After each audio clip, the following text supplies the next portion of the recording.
Well, maybe there is.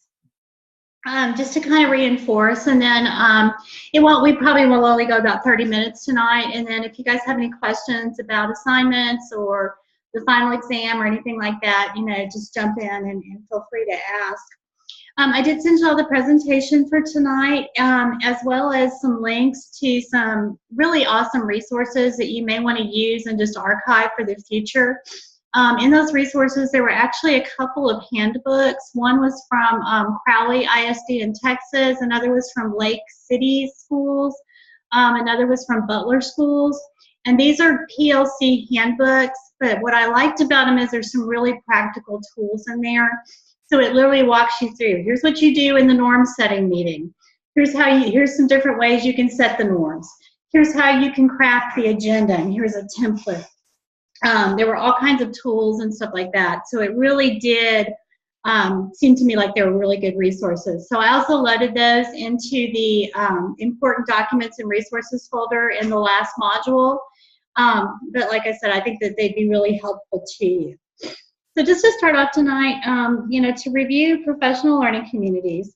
A lot of people still, I think, hopefully not after our class, but still have a misconception about what a PLC is.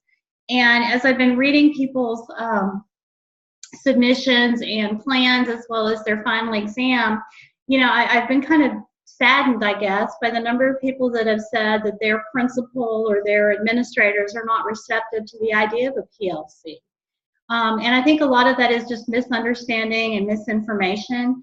Maybe those leaders don't really understand or realize how much an effective PLC can improve student achievement. It really is pretty astounding. In fact, they're finding that it's probably one of the absolute best things that can be done to improve student achievement and then to sustain it from there. So what do we do when we're in a PLC? Well, we've talked about this, but just kind of go back over it again. You need to look at achievement data. We've talked about the role of historical data, but also the critical need for current levels of achievement data and information. You need to make sure, too, that you're looking at and setting achievable goals. We can do goal setting all day, but if we're, making it so high we can't get there, that's not good. But at the same time, we also want to push and challenge ourselves. We also need to look at and understand what is essential for student learning and what is it that we need to value for our students in learning. We also need to develop that formative and summative assessment, and in the ideal world, that's done as a group. It's a common assessment. And then we also need to share strategies, and we need to also look at and research best practice. So, if you summed it up to me, the three most important things you do in a PLC is data, curriculum and instruction, and best practices for teaching.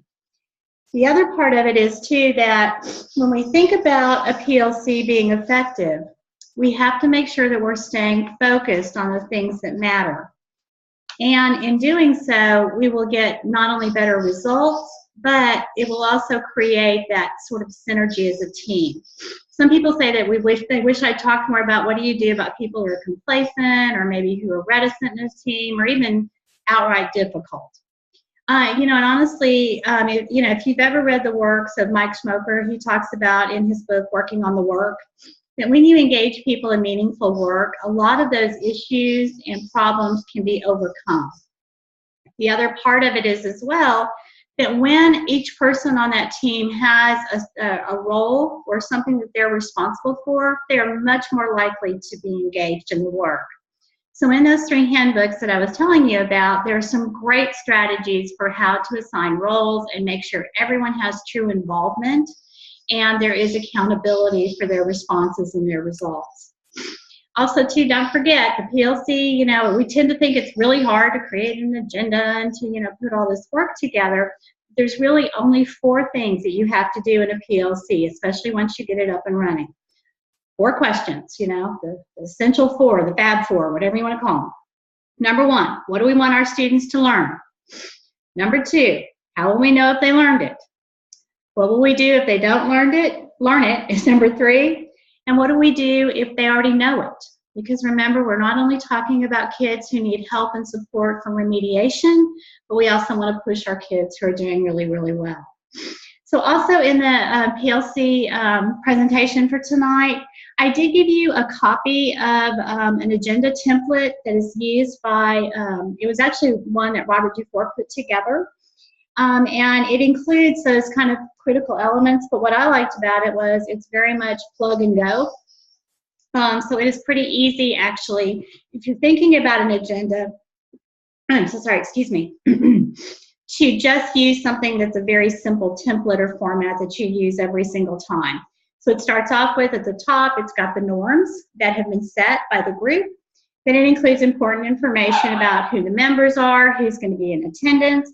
Then there are those discussion items with a place for notes and action items. Because oftentimes we talk about stuff, but we don't ever move it into action. So when you're thinking about that, and then he actually includes those critical 4 questions on the agenda, so that that is certainly at the forefront of what everybody needs to do.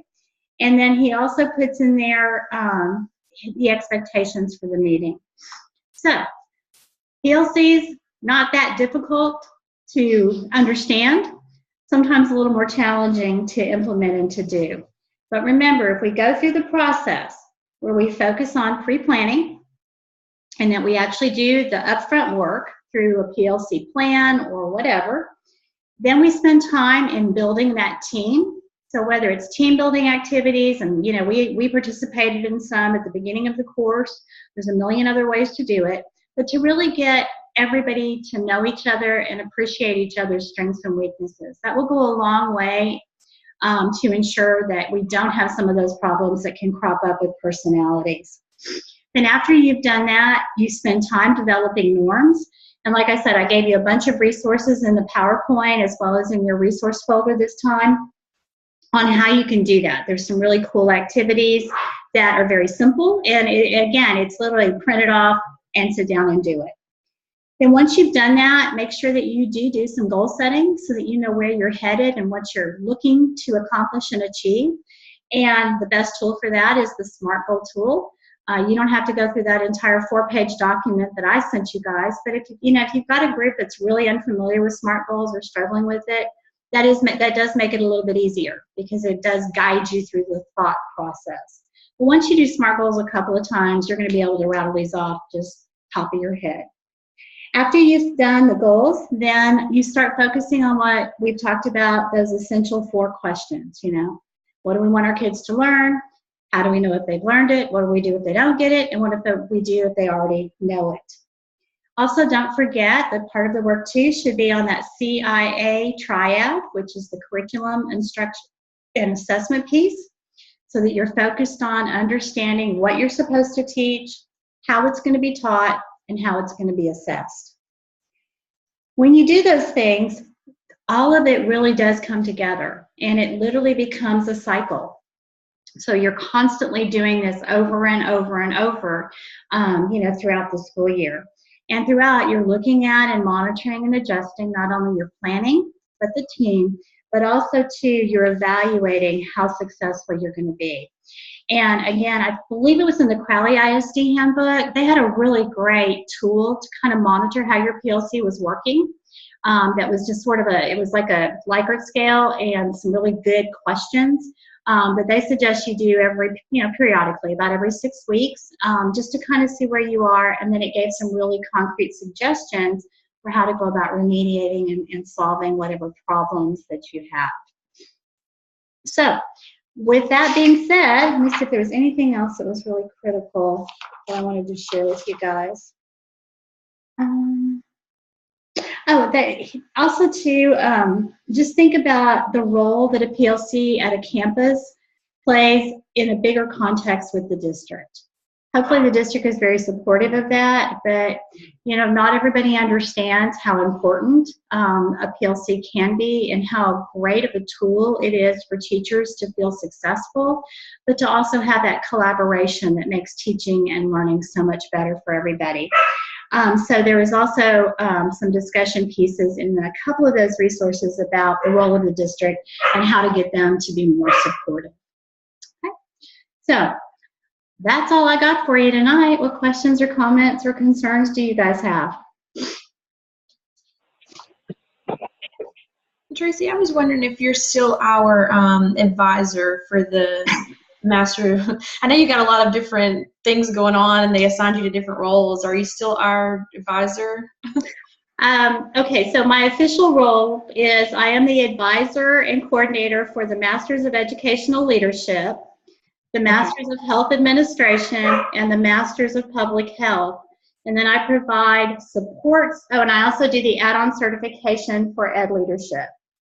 And then I provide support services. It's funny, too, the names that we have, for the Masters of Science and Counseling and the School Specialist in Psychology, SSP. But I'm no advisor for MEDCI. Okay, but if I'm doing Masters of Ed Leadership, then you're still my advisor. Yes, ma'am, I am. Details are mine. I was just wondering, when do we talk about, I think next school year is when I'll be ready to do my practicum internship, whatever you call it.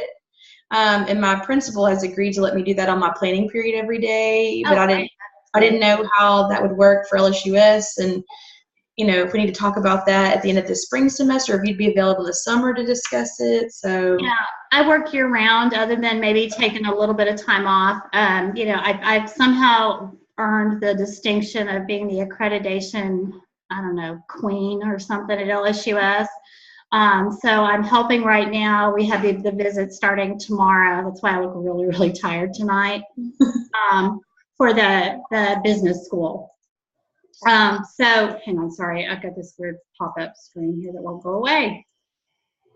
Hang on, well, maybe it will. It's just sitting right over Stacy's face. Sorry, there it goes. Okay, it's gone. But yeah, after that, things will kind of quiet down a little bit again. So yeah, just give me a call. We'll talk about it. But you know, basically, Dr. Perry, he is the one who supervised the internships in the EDL 716. And, you know, quite honestly, you know, good news, bad news sort of thing. It used to be really personalized because we had like 10 students and he'd go visit 10 times and all that. We have grown so much that we're kind of having to rethink a little bit how we do the internship in terms of just that face-to-face, concrete, you know, visitations that he did. So we're talking about doing more virtual kind of meetings with interns and stuff like that. And I may end up working with some interns as well, just because we've got a ton coming up. You know, we're going to probably have in summer, we're expecting about 40. And then by fall, we could hit 60 or 70. And how many 7-week courses, like 7-week periods does it go? Would I need to do it the whole school year, or? You can do, there's a couple of options. EDL 716 is a 1-hour credit course that most people take concurrently with their last 3 sessions. So basically, it's usually like a semester and a half. We have some people that, you know, they were in a unique situation with their principal or whatever, that they were able, we let them take 2 or 3 of them every 7 weeks. You know, the whole issue is you have to accumulate 240 contact hours. And that's not an LSUS rule, that's a rule to get certified. You have to complete enough hours. So it just kind of, it's real individualized. That's why usually I just recommend, you know, students call me, or we'll just sit down and do a one-on-one Zoom meeting and kind of figure out what's going to be best for you. Okay, sounds good. I just want to make sure you were still our advisor. Yeah, yeah, you're stuck with me, at least for a while. Oh, okay. Somebody just asked about wording SMART goals. And they can't seem to find district goals. Yeah, you know, unfortunately, some districts don't have goals, which is a problem in and of itself. But that's another topic. Probably a whole nother class could be done about that. In terms of SMART goals, I'll give you my best off the top of my head example. Students will be able to successfully respond to inference type reading questions on the state assessment with a 90% or better accuracy or mastery level. So it's just really, you know, in terms of writing a goal, when you're talking about the measurement part, what's the standard or the percentage or the number you're trying to reach? It can be something as simple as 2 students will be able to successfully solve 2-digit addition problems and get 8 out of 10 correct. So it's just that quantifying part. But if you still need questions or have concerns or whatever, just email me and send me what you got, and I'll give you some feedback.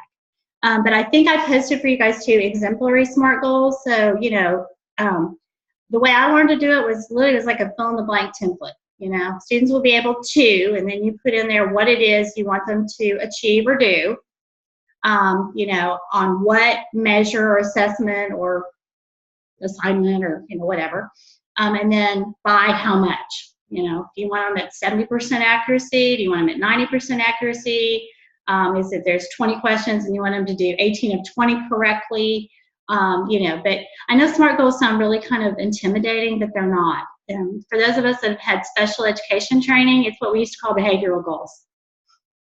You know, so if you're a special ed person, that's pretty simple. But for the rest of you, or the rest of us that, you know, maybe have not been trained in special ed, just use those templates. Yeah, I think it'll help you to get where you need. But send me what you got, and I'll be happy to give you some feedback before we grade. Okay. Other questions or concerns? Well, I have a question. This is Marie.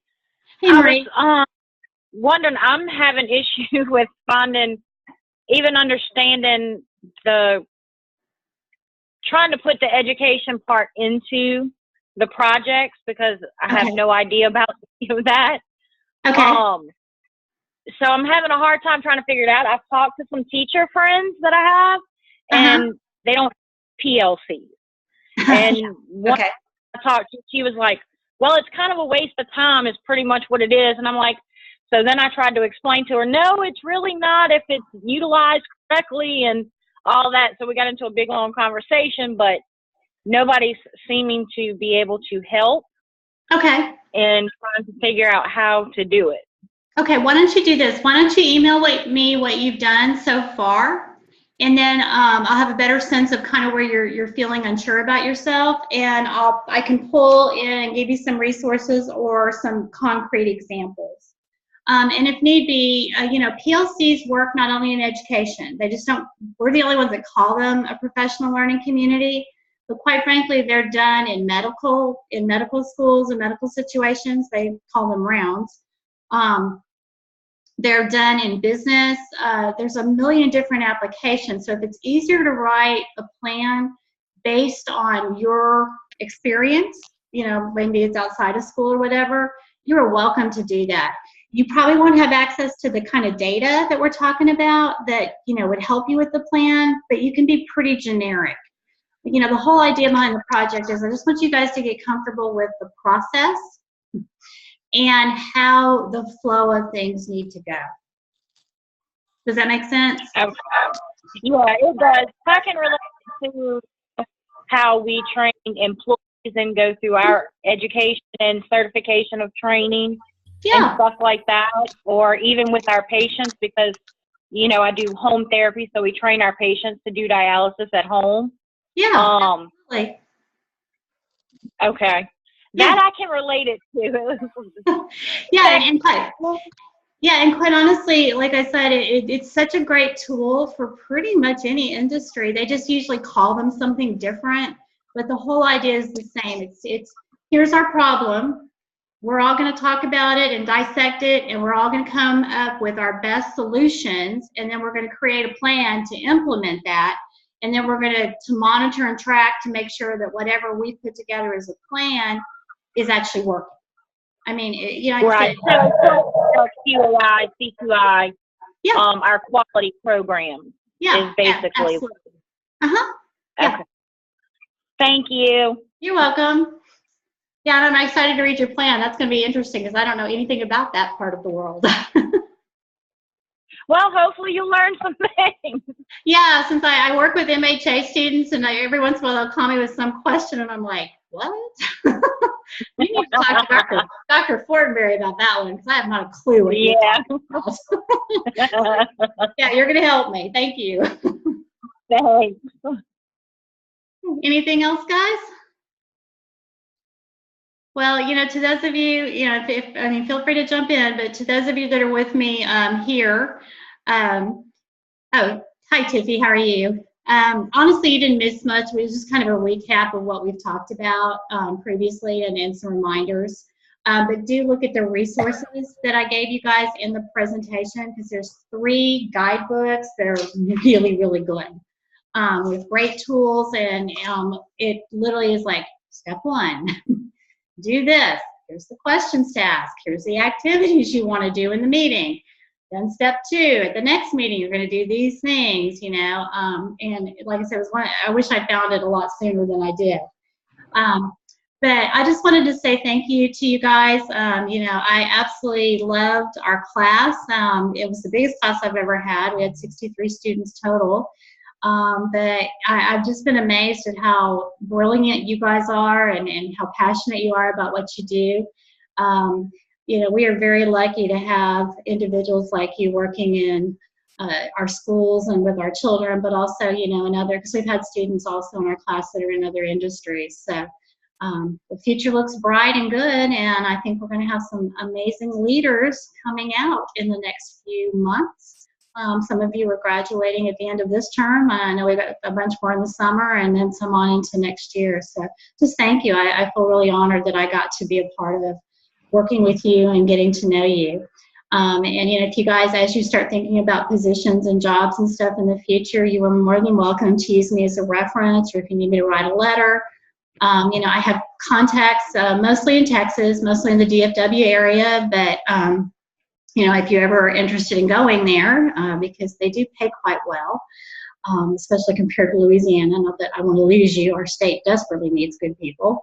But just let me know, and I can at least, you know, get you in the door to talk to people and get some interviews. So just thank you. I'm going to miss our class. It's sad. I just wanted to say that I felt bad telling you what you kept asking questions in the midterm and the final about what you could do better or how I would improve it. I was like, I mean, I don't know what to say. I mean, I appreciate that you're wanting to get better, but it's hard to find things sometimes, you know, I was like, I hope she's, I mean, but you're asking, so I mean, I guess I'm okay to say, maybe I would do that. I don't know. I enjoyed it, and I learned a lot about PLCs. We've been doing PLCs in Bossier technically, but we haven't really doing PLCs the way we're supposed to. So hopefully in the next year or 2 we'll get better at it, and you know, so those of us who are in here from Bossier Parish, hopefully we can help and give some guidance about how it's supposed to be done.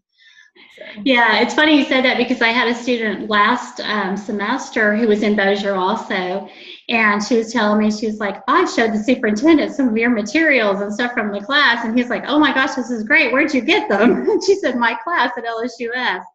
But no, I really do. I understand that may be a little bit uncomfortable to ask for feedback, but you know, when I was a principal, I did that every 6 weeks. We did an anonymous survey that went to everybody on the faculty about the entire leadership team.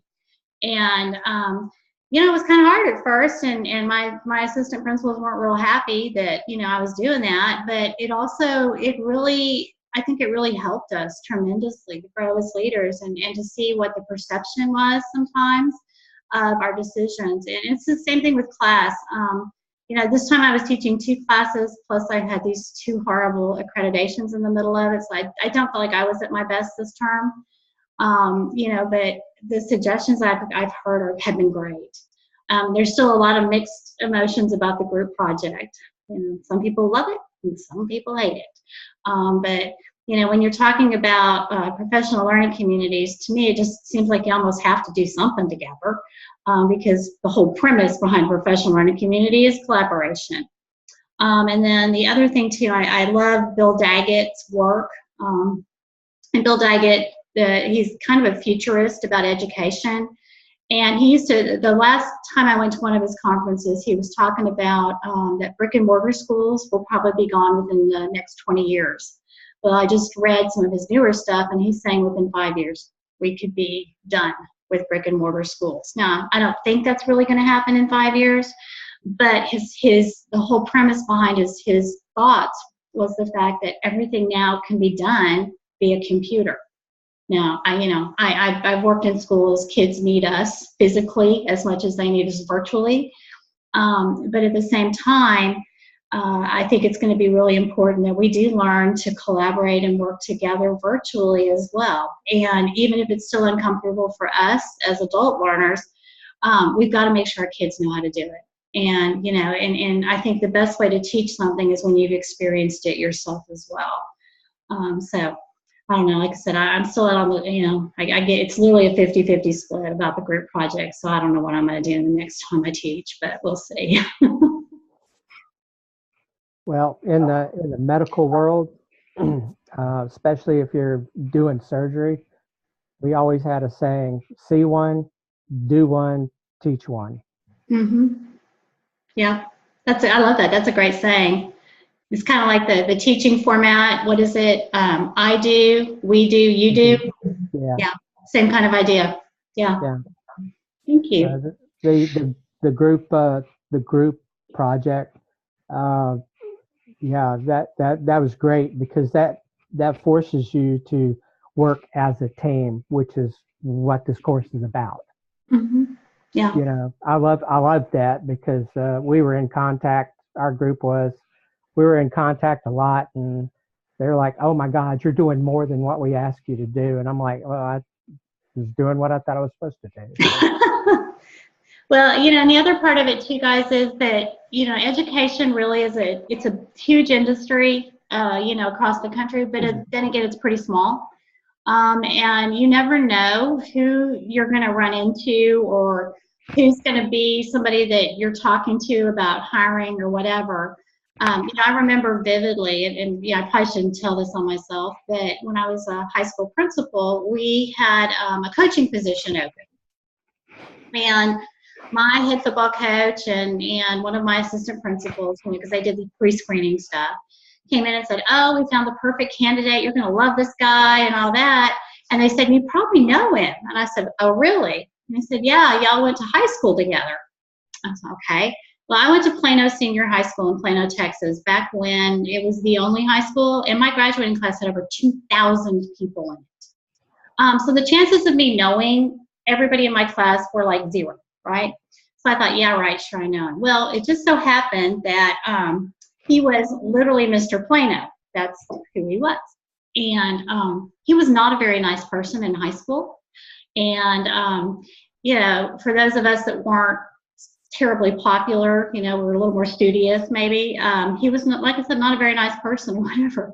And I got really sort of a sick sort of, I don't know, satisfaction out of getting to interview him and telling him I wasn't going to select him for this job because I couldn't get past my high school days. I didn't tell him that part, but, you know, like I said, really small world. You know, if you had asked me when I was in high school that someday I would get to turn down Mr. Plano, you know, and tell him that he wasn't good enough to coach at my high school, I would have thought you'd lost your mind. But, you know, it is a very small world sometimes.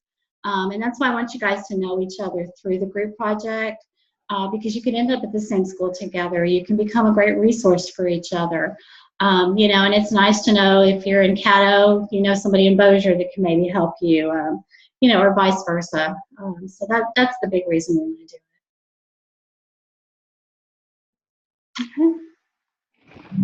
Yeah, I wish we could have done maybe another project like that as well, too. Yeah, it's just a little like the final exam. Yeah. You know, that's an idea. I may do that. I may give that as an option next time and let you pick, or, you know, see if you guys can figure it. I don't know. That may be worse. But see if people can figure out how to come up with their own group or partners or whatever. Because, you know, this class is it's not about memorizing, or, you know what I'm saying? It's really just about learning kind of the foundational principles, and then how do you go out and apply them and make it work. So, you know, and it is all about collaboration. So I like that idea. I may try that next time. So sorry, it's a little, I mean, I guess technically if you wanted to do this with one of your friends, just email me and tell me, but you guys are gonna have to work super fast because it's due day after tomorrow. All right, guys, well, I promised you'd be short, 30 minutes, and it is now 30 minutes. So anybody else have any burning questions? Well, I hope, you know, I'm teaching EDL 710 and EDL 707 coming up in the summer, I think. Yeah, teach again in the summer. So, you know, hopefully I'll see you guys again in classes, but if I don't, you know, best wishes and great, you know, continue to keep up the great work that you're doing. We need a lot more people like y'all. I think you're my faculty advisor, so. Are you an MEDL? Yes. Yeah, I am your faculty advisor. Okay, well, I'll see you this summer. Okay, perfect. All right, guys. Y'all have a great night, and we will see you hopefully soon. All right, bye.